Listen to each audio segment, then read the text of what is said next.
The newest age group entering the workforce is Gen Z. And like most generational differences, they have a different approach to many things, including money. So how are Gen Z doing financially? And what's the average net worth of Gen Z today? Let's dive in. Hey everyone, this is Andy Hill with The College Investor, investing and personal finance for millennials. If you're new to the channel and like what you hear, please hit subscribe so you're ready when our next video comes out. Thanks. First, it's important to realize that the Gen Z age range today is 11 to 26 years old. For the sake of talking about money and net worth, we're only going to focus on 22 to 26-year-olds. Because, let's be honest, the net worth of a 12-year-old isn't really going to help us understand much. Why should we care about Gen Z's net worth, you might be asking? Well, like the millennials before them, the media continues to portray young adults in this country as unable to get ahead. But is that really the case? Well, when it comes to money, Gen Z does have some of the highest student loan debt rates of any generation in history. The average Gen Z will graduate with a roughly $32,000 in student loans. So it's really a mixed bag when it comes to Gen Z. Like millennials before them, they're really hard to define financially, especially at such a young age. When looking at net worth for Gen Z, these are all factors to consider. First, we need to consider when the Gen Z individual graduated. If Gen Z is roughly between 11 years old and 26 years old today, some haven't even graduated college yet. However, if you're 26 today, you likely graduated from college 4 years ago or 2019. That was right before the COVID pandemic. Second, we need to look at the average salaries of graduates by year. NACE has a great survey that they conduct to look at the average salary of college graduates each year. Take a look at how much inflation has impacted starting salaries. Way to go, class of 2022. And third, we need to discuss student loans. Student loans are a huge factor in Gen Z net worth. So we want to consider the average amount of student loan debt Gen Z had when they graduated. As you can see, this is not a small amount of money to battle as you're entering your adulting years. Finally, we do have to make some assumptions about saving. Remember, net worth is all about assets minus debt. But income plays a huge role, and how much income is saved and how much debt is paid off really makes a difference. For the average Gen Z, we're going to look at average savings rates for the calculation. For the above average Gen Z, we're going to factor in IRA and 401k savings as well as home equity. As you can see from this chart, our class of 2020 is leading the way with the highest personal savings rate. Let's jump to Gen Z net worth by age. As we compare the net worth of Gen Z by age, let's look at average and stretch goals.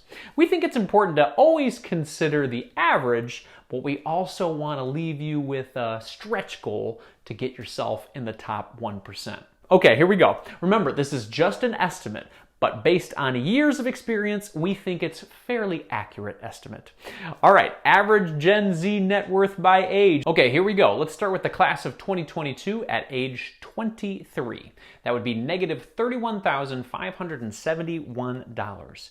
Okay, class of 2021, age 24. That would be negative $23,773. Now we're moving on to the class of 2020 at age 25. That would be a negative $17,293. And then we've got last one here, class of 2019 at age 26. That would be negative $17,347. Yes, the average net worth for Gen Z who are now in the workforce is negative.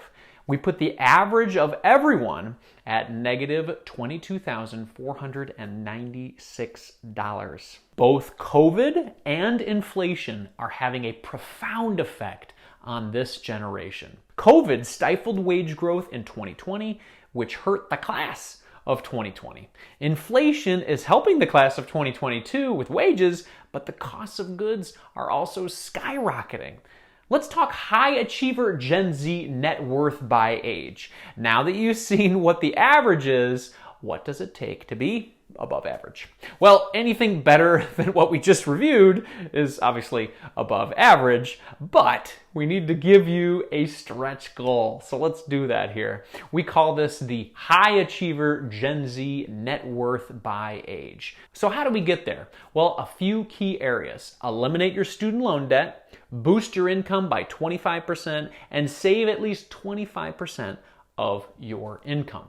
These numbers are pretty much the same as the ones we already reviewed, but with being student loan debt free and having 25% higher income, and also raising the savings rate by 25%. So let's go through the numbers. The net worth for the class of 2022 at age 23 could be $35,859. Class of 2021, age 24, $45,908. And then class of 2020 at age 25, $54,636. And then the class of 2019 at age 26, $53,280. So what do you think? Is this doable for you? Is this stretch goal doable? Whether you're motivated by these numbers or depressed by these numbers, let's talk about how to boost your net worth. First, it's essential to track your net worth. We're big fans of Empower here at the College Investor because it's free, it has great financial tools, including a net worth tracker, and it's all online, which makes it easy. Check out Empower by scanning this QR code and accessing it for free, or clicking the link in our video description. Second, boost your income. As we mentioned earlier, income is one of the key drivers in building assets and eliminating debt. The more income you have, the easier it is to grow your net worth. We are firm believers that everyone can earn more if they try. Lastly, eliminate your debt. One of the biggest struggles Gen Z has is overcoming a negative net worth and making it positive. Eliminating that student loan debt is key. Leverage your additional income, but also look at student loan repayment strategies to help lower that debt. There you have it, Gen Z net worth. Compared to the average millennial net worth when they were this age, it does seem that Gen Z is doing better, honestly. However, while Gen Z may be earning more and have a slightly higher net worth than the previous generation, they are facing big headwinds when it comes to the cost of living.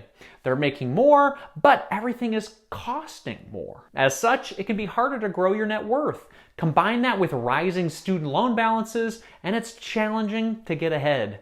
The fact is, average is just that. It's average. It means that there are people doing better and people doing worse. Keep working to improve your situation and shoot for the high achiever net worth numbers if you can. Thanks for hanging out today, everyone. This is Andy from The College Investor. We'll see you in the next video.